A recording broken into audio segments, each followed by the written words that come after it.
Mesure et démesure. L'égarement révolutionnaire s'explique d'abord par l'ignorance ou la méconnaissance systématique de cette limite qui semble inséparable de la nature humaine et que la révolte justement révèle. Les pensées nihilistes, parce qu'elles négligent cette frontière, finissent par se jeter dans un mouvement uniformément accéléré. Rien ne les arrête plus dans leurs conséquences et elles justifient alors la destruction totale ou la conquête indéfinie. Nous savons maintenant, au bout de cette longue enquête sur la révolte et le nihilisme, que la révolution sans autre limite que l'efficacité historique signifie la servitude sans limite. Pour échapper à ce destin, l'esprit révolutionnaire, s'il veut rester vivant, doit donc se retremper aux sources de la révolte et s'inspirer alors de la seule pensée qui soit fidèle à ses origines, la pensée des limites.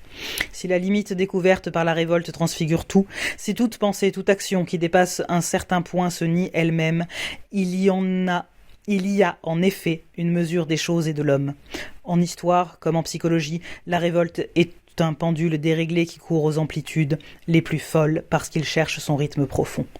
Mais ce dérèglement n'est pas complet, il s'accomplit autour d'un pivot. En même temps qu'elle suggère une nature commune des hommes, la révolte porte un jour la mesure et la limite qui sont au principe de cette nature. Toute réflexion aujourd'hui nihiliste ou positive, sans le savoir parfois, fait naître cette mesure des choses que la science elle-même confirme. Les quanta, la relativité, jusqu'à présent les relations d'incertitude définissent un monde qui n'a de réalité définissable qu'à l'échelle des grandeurs moyennes qui sont les nôtres. Les idéologies qui mènent notre monde sont nées autant des grandeurs scientifiques absolues.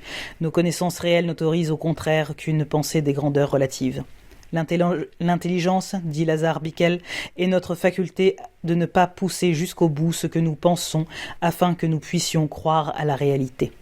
La pensée approximative est seule génératrice de réel.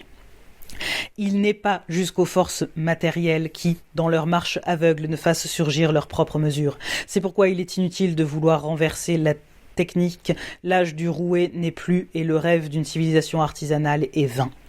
La machine n'est mauvaise que dans son mode d'emploi actuel. Il faut accepter ses bienfaits même si l'on refuse ses ravages. Le camion conduit au long des jours et des nuits par son transporteur n'humilie pas ce dernier qui le connaît dans son entier et l'utilise avec amour et efficacité. La vraie et inhumaine démesure est dans la division du travail. Mais à force de démesure, un jour vient où une machine à 100 opérations conduite par un seul homme crée un seul objet. Cet homme à une échelle différente, aura retrouvé en partie la force de création qu'il possédait dans l'artisanat. Le producteur anonyme se rapproche alors du créateur. Il n'est pas sûr, naturellement, que la démesure industrielle s'engagera tout de suite dans cette voie. Mais elle démontre déjà, par son fonctionnement, la nécessité d'une mesure, et elle suscite la réflexion propre à organiser cette mesure. Où cette valeur de limite sera servie, en tout cas, où la démesure contemporaine ne trouvera sa règle et sa paix que dans la destruction universelle. Cette loi de la mesure s'étend aussi bien à toutes les antinomies de la pensée révoltée. Ni le réel n'est entièrement rationnel, ni le rationnel tout à fait réel. Nous l'avons vu à propos du surréalisme, le désir d'unité n'exige pas seulement que tout soit rationnel, il veut encore que l'irrationnel ne soit pas sacrifié. On ne peut pas dire que rien n'a de sens puisque l'on affirme par là une valeur consacrée par un jugement, ni que tout ait un sens puisque le mot « tout » n'a pas de signification pour nous. L'irrationnel limite le rationnel, qui lui donne à son tour sa mesure. Quelque chose a du sens, enfin, que nous devons conquérir sur le non-sens. De la même manière, on ne peut dire que l'être soit seulement au niveau de l'essence, ou saisir l'essence sinon au niveau de l'existence et du devenir. Mais on ne peut dire que l'être n'est qu'existence. Ce qui devient toujours ne saurait être. Il faut un commencement. L'être ne peut s'éprouver que dans le devenir n'est rien sans l'être. Le monde n'est pas dans une pure fixité, mais il n'est pas seulement mouvement. Il est mouvement et fixité. La dialectique historique, par exemple, ne fuit pas indéfiniment vers une valeur ignorée. Elle tourne autour de la limite première valeur. Héraclite, inventeur du devenir, donnait cependant une borne à cet écoulement perpétuel. Cette limite était symbolisée par Némésis, déesse de la mesure, fatale aux démesurés. Une réflexion qui voudrait tenir compte des contradictions contemporaines de la révolte devrait demander à cette déesse son inspiration. Les antinomies morales commencent elles aussi à s'éclairer à la lumière de cette valeur médiatrice. La vertu ne peut se séparer du réel sans devenir principe de mal. Elle ne peut non plus s'identifier absolument au réel sans se nier elle-même. La valeur morale mise à jour par la révolte, enfin, n'est pas plus au-dessus de la vie et de l'histoire que l'histoire et la vie ne sont au-dessus d'elle. À la vérité, elle ne prend de réalité dans l'histoire que lorsqu'un homme donne sa vie pour elle ou la lui voue. La civilisation jacobine et bourgeoise suppose que les valeurs sont au-dessus de l'histoire et sa vertu formelle fonde alors une répugnante mystification. La révolution du XXe siècle décrète que les valeurs sont mêlées au mouvement de l'histoire et sa raison historique justifie une nouvelle mystification. La mesure face à ce dérèglement nous apprend qu'il faut une part de réalisme à toute morale, la vertu toute pure et meurtrière, et qu'il faut une part de morale à tout réalisme. Le cynisme est meurtrier. C'est pourquoi le verbiage humanitaire n'est pas plus fondé que la provocation cynique. L'homme, enfin, n'est pas entièrement coupable, il n'a pas commencé l'histoire, ni tout à fait innocent puisqu'il la continue. Ceux qui passent cette limite et affirment son innocence totale finissent dans la rage de la culpabilité définitive. La révolte nous met au contraire sur le chemin d'une culpabilité calculée. Son seul espoir, mais invincible, s'incarne à la limite dans des meurtriers innocents. Sur cette limite, le « nous sommes » définit paradoxalement un nouvel individualisme. Nous sommes devant l'histoire, et l'histoire doit compter avec ce « nous sommes », qui doit, à son tour, se maintenir dans l'histoire. J'ai besoin des autres qui ont besoin de moi et de chacun. Chaque action collective, chaque société qui suppose une discipline et l'individu, sans cette loi, n'est qu'un étranger ployant sous le poids d'une collectivité ennemie. Mais sociétés et disciplines perdent leur direction si elles nient le nous sommes. À moi seul, dans un sens, je supporte la dignité commune que je ne puis laisser ravaler en moi, ni dans les autres. Cet individualisme n'est pas jouissance, il est lutte toujours et joie sans égale quelquefois au sommet de la fière compassion. La pensée de midi. Quant à savoir si une telle attitude trouve son expression politique dans le monde contemporain, il est facile d'évoquer, et ceci n'est qu'un exemple, ce qu'on appelle traditionnellement le syndicalisme révolutionnaire. Ce syndicalisme même n'est-il pas inefficace ? La réponse est simple, c'est lui qui, en un siècle, a prodigieusement amélioré la condition ouvrière depuis la journée de 16 heures jusqu'à la semaine de 40 heures. L'empire idéologique, lui, a fait revenir le socialisme en arrière et détruit la plupart des conquêtes du syndicalisme. C'est que le syndicalisme partait de la base concrète, la profession qui est à l'ordre économique, ce que la commune est à l'ordre politique. La cellule vivante sur laquelle l'organisme s'édifie, tandis que la révolution césarienne part de la doctrine et y fait entrer de force le réel. Le syndicalisme comme la commune est la négation au profit du réel, du centralisme bureaucratique et abstrait. La révolution du XXe siècle, au contraire, prétend s'appuyer sur l'économie, mais elle est d'abord une politique et une idéologie. Elle ne peut, par fonction, éviter la terreur et la violence faites au réel. Malgré ses prétentions, elle part de l'absolu pour modeler la réalité. La révolte, inversement, s'appuie sur le réel pour s'acheminer dans un combat perpétuel vers la vérité. La première tente de s'accomplir de haut en bas, la seconde de bas en haut. Loin d'être un romantisme, la révolte, au contraire, prend le parti du vrai réalisme. Si elle veut une révolution, elle la veut en faveur de la vie, non contre elle. C'est pourquoi elle s'appuie d'abord sur les réalités les plus concrètes, la profession, le village, où transparaissent l'être, le cœur vivant des choses et des hommes. La politique, pour elle, doit se soumettre à ces vérités. Pour finir, lorsqu'elle fait avancer l'histoire et soulage la douleur des hommes, elle le fait sans terreur, sinon sans violence, et dans les conditions politiques les plus différentes. Mais cet exemple va plus loin qu'il ne paraît. Le jour, précisément, où la révolution césarienne a triomphé de l'esprit syndicaliste et libertaire, la pensée révolutionnaire a perdu en elle-même un contrepoids dont elle ne peut, sans déchoir, se priver. Ce contrepoids, cet esprit qui mesure la vie, est celui-là même qui anime la longue tradition de ce qu'on peut appeler la pensée solaire et où, depuis les Grecs, la nature a toujours été équilibrée au devenir.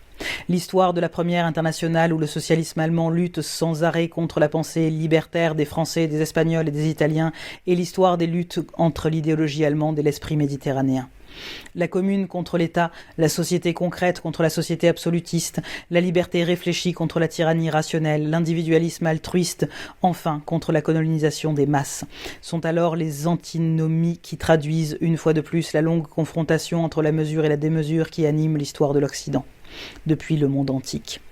Le conflit profond de ce siècle ne s'établit peut-être pas tant entre les idéologies allemandes de l'histoire et la politique chrétienne, qui d'une certaine manière sont complices qu'entre les rêves allemands et la tradition méditerranéenne. Les violences de l'éternelle adolescence et la force virile, la nostalgie exaspérée par la connaissance et les livres, et le courage durci et éclairé dans la course de la vie. L'histoire, enfin, et la nature. Mais l'idéologie allemande est en ceci une héritière, En elle s'achèvent 20 siècles de vaines luttes contre la nature au nom d'un Dieu historique d'abord et de l'histoire divinisée ensuite. Le christianisme sans doute n'a pu conquérir sa catholicité qu'en assimilant ce qu'il pouvait de la pensée grecque, mais lorsque l'Église a dissipé son héritage méditerranéen, elle a mis l'accent sur l'histoire au détriment de la nature, fait triompher le gothique sur le roman et, détruisant une limite en elle-même, elle a revendiqué de plus en plus la puissance temporelle et le dynamisme historique. La nature qui cesse d'être objet de contemplation et d'admiration ne peut plus être ensuite que la matière d'une action qui vise à la transformer. Ces tendances, et non les notions de médiation qui auraient fait la force vraie du christianisme, triomphent dans les temps modernes et contre le christianisme lui-même par un juste retour des choses.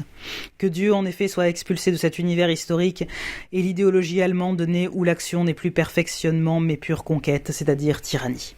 Mais l'absolutisme historique, malgré ses triomphes, n'a jamais cessé de se heurter à une exigence invincible de la nature humaine dont la Méditerranée, où l'intelligence et sœur de la dure lumière, garde le secret. Les pensées révoltées, celles de la commune ou du syndicalisme révolutionnaire, n'ont cessé de crier cette exigence à la face du nihilisme bourgeois comme à celle du socialisme césarien.